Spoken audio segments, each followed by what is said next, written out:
जय श्री राम भक्तों। प्यारे भक्तों, स्वागत है आपका हमारे आज के इस भक्तिमय वीडियो में।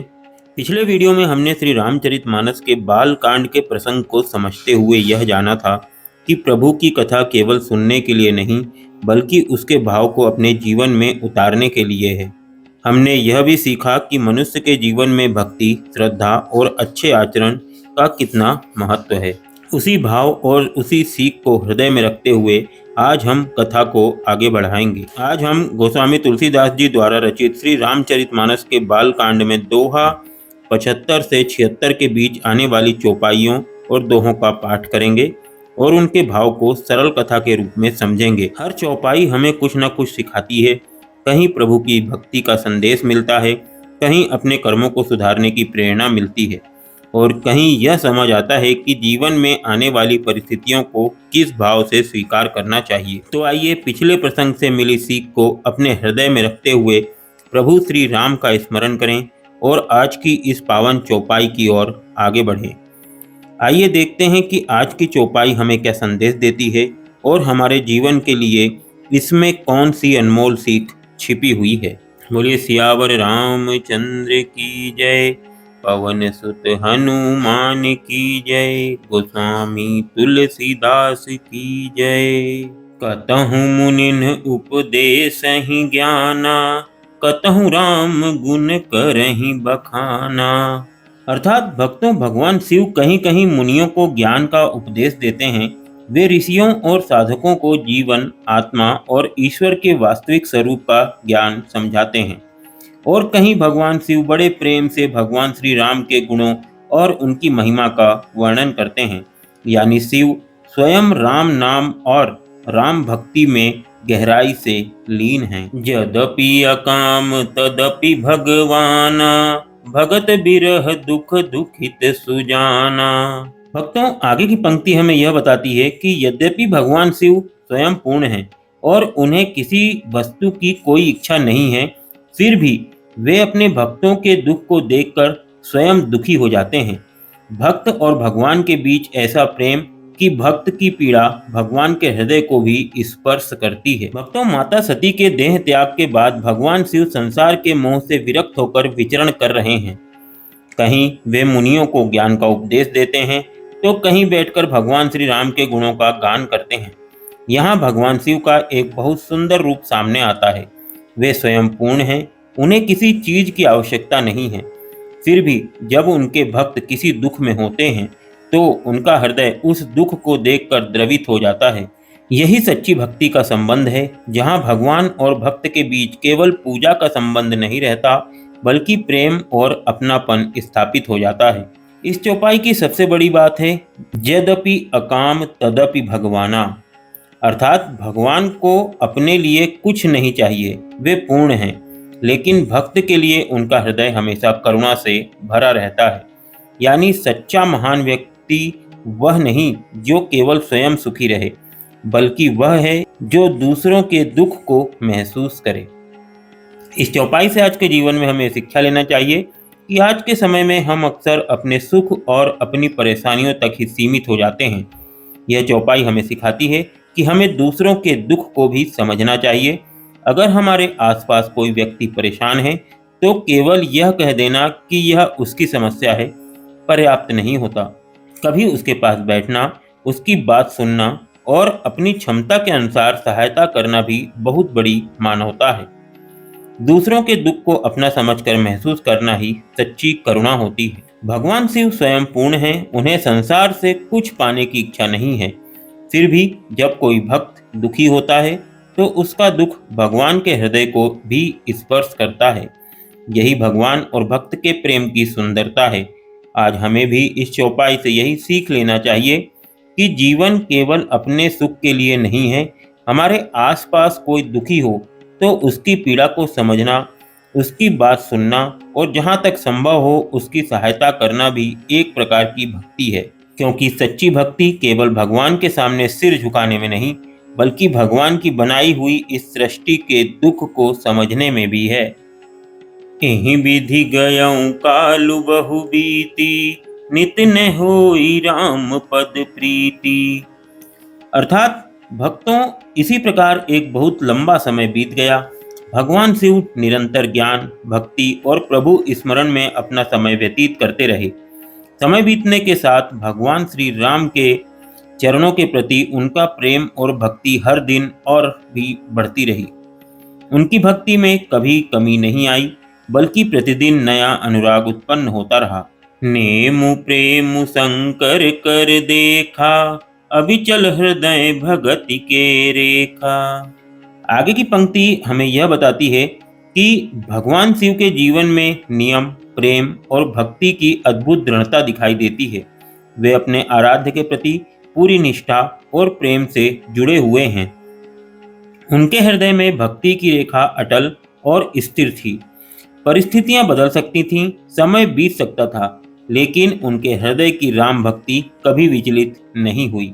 भक्तों, माता सती के देह त्याग के बाद भगवान शिव का जीवन पूरी तरह भक्ति और वैराग्य की ओर मुड़ गया।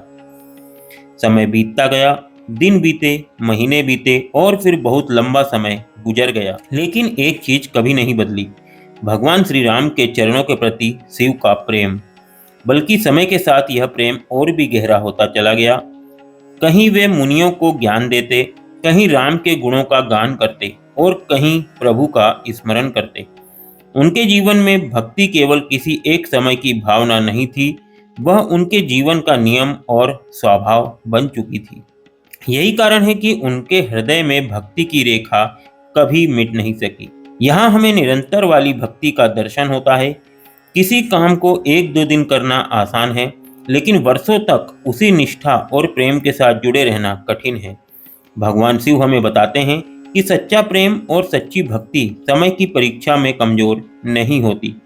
समय बदल जाए, परिस्थितियां बदल जाएं, लेकिन सच्चा विश्वास अपने स्थान पर अडिग रह सकता है। भक्तों, इस चौपाई से आज के जीवन में हमें शिक्षा लेना चाहिए कि आज हम कई काम उत्साह से शुरू करते हैं, लेकिन थोड़े समय बाद छोड़ देते हैं। व्यायाम शुरू किया, कुछ दिन बाद बंद कर दिया। पढ़ाई शुरू की, कुछ दिन बाद मन हट गया। कोई अच्छी आदत बनाई, कुछ समय बाद पुरानी आदत वापस आ गई। यह चौपाई हमें सिखाती है कि किसी भी अच्छे कार्य में निरंतरता ही वास्तविक शक्ति है। अगर हम रोज थोड़ा थोड़ा प्रयास करते रहें, तो समय के साथ वही प्रयास बहुत बड़ा परिणाम दे सकता है। भक्तों, भगवान शिव के जीवन में समय बीतता गया, लेकिन श्री राम के प्रति उनका प्रेम कभी कम नहीं हुआ। यही हमें सच्ची निष्ठा का अर्थ समझाता है। आज हम भी अपने जीवन में कोई अच्छा संकल्प लेते हैं, लेकिन कुछ समय बाद परिस्थितियां बदलते ही उसे छोड़ देते हैं। हमें शिव जी से सीखना चाहिए कि सच्ची भक्ति हो या जीवन का कोई अच्छा लक्ष्य, उसमें निरंतरता आवश्यक है। जो व्यक्ति समय के साथ अपने अच्छे संकल्प को बनाए रखता है, वही एक दिन उस संकल्प को अपने जीवन की शक्ति बना लेता है। प्रगटे राम कृतज्ञ कृपाला, रूपशील निधि तेज विशाला। अर्थात भक्तों, यहाँ भाव है कि भगवान श्री राम प्रकट हुए जो कृतज्ञ और कृपालु हैं। वे अपने भक्तों के प्रेम और समर्पण को कभी नहीं भूलते तथा अपने भक्तों पर सदैव कृपा करते हैं। श्री राम सुंदर स्वरूप, उत्तम शील और अपार तेज के भंडार हैं। उनके व्यक्तित्व में सुंदरता के साथ साथ विनम्रता, मर्यादा और दिव्यता का अद्भुत संगम है। बहु प्रकार शंकर ही सराहा, तुम बिनु अस व्रत को निर्वाहा। आगे की पंक्ति हमें यह बताती है कि भगवान शिव ने अनेक प्रकार से भगवान श्री राम की महिमा और उनके गुणों की प्रशंसा की। वे श्री राम के स्वरूप और चरित्र का गुणगान करने लगे। शिव जी भावपूर्वक कहते हैं, हे प्रभु, आपके अतिरिक्त ऐसा कौन है जो इस प्रकार के महान व्रत और संकल्प को पूरा कर सकता है। अर्थात श्री राम की करुणा, मर्यादा और अपने भक्तों के प्रति प्रेम अद्वितीय है। भक्तों, बहुत समय बीत गया। भगवान शिव के हृदय में श्री राम के प्रति प्रेम और भक्ति लगातार बढ़ती रही। तभी भगवान श्री राम उनके सामने प्रकट हुए। भगवान राम का स्वरूप देखकर शिव जी का हृदय आनंद से भर गया। उन्होंने श्री राम के सुंदर रूप, उनके तेज, उनकी शील और उनके करुणामय स्वभाव की प्रशंसा की।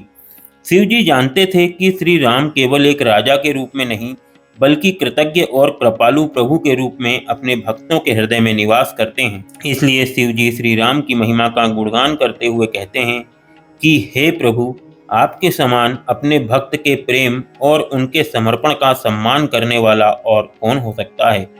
यहाँ शिव और राम की भक्ति का एक बहुत सुंदर संगम दिखाई देता है।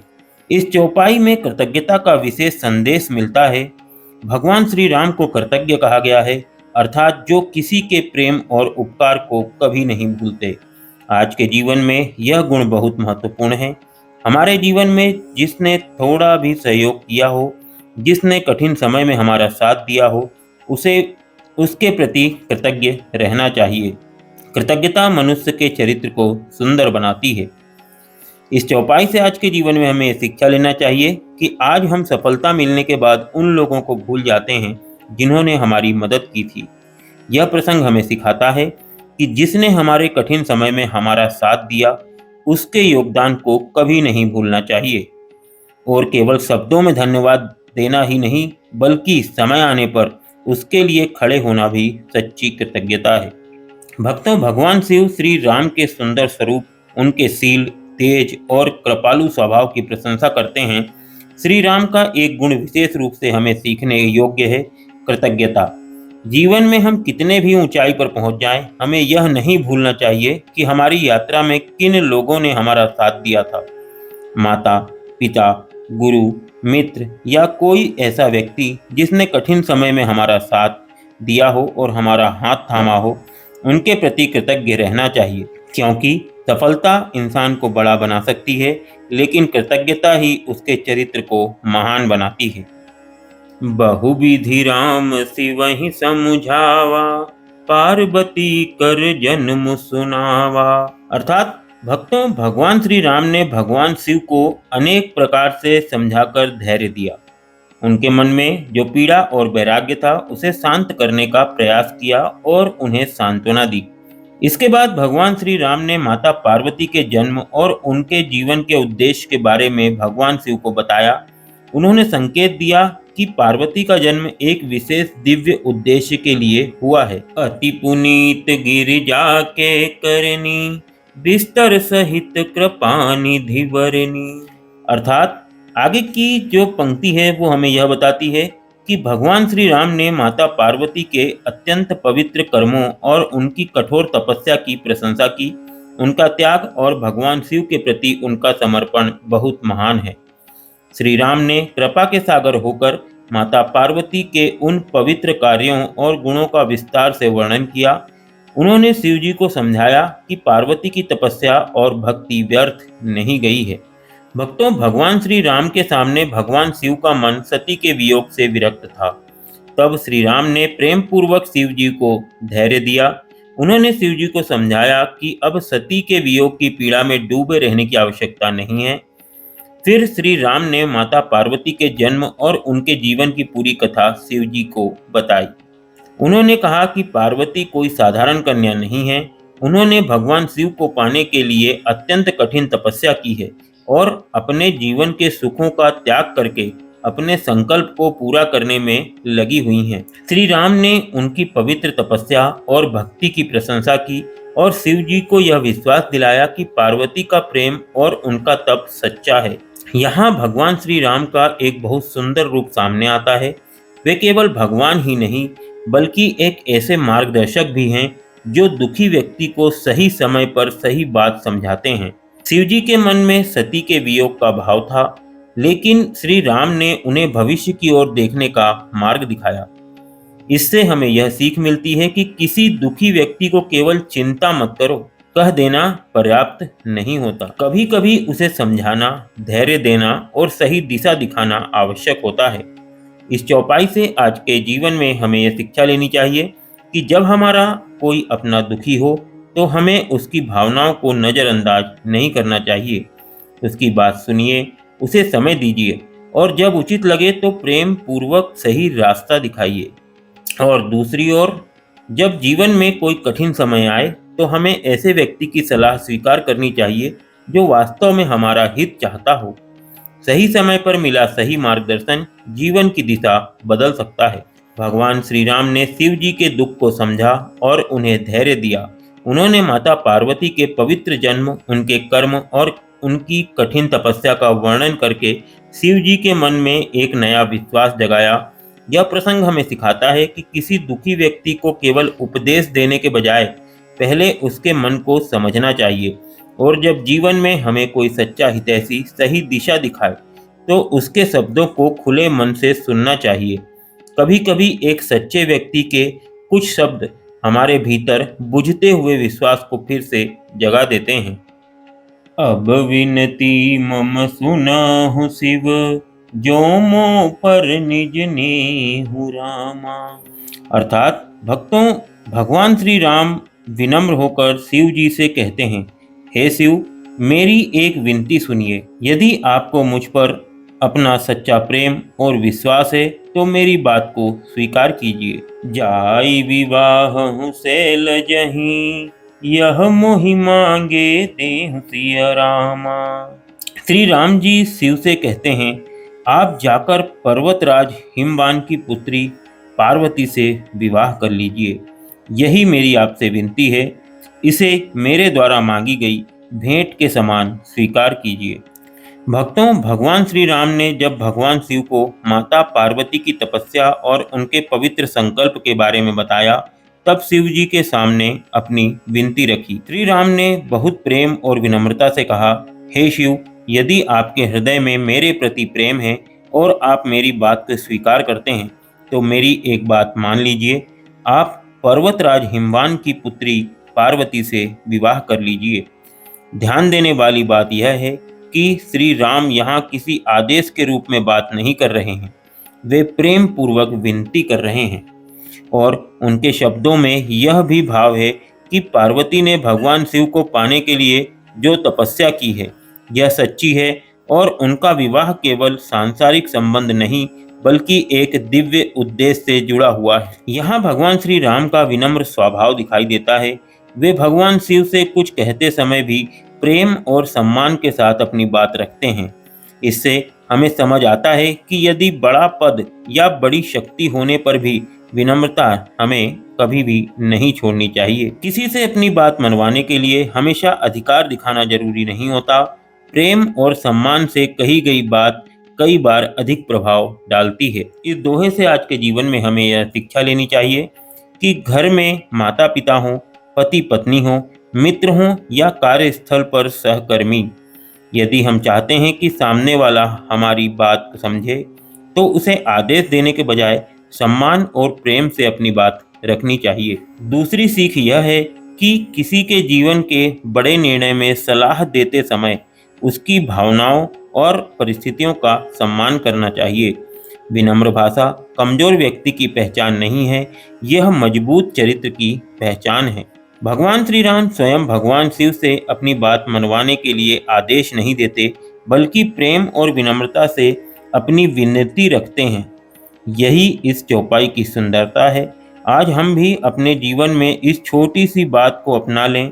अपनी बात सही हो सकती है, लेकिन उसे कहने का तरीका भी उतना ही महत्वपूर्ण होता है।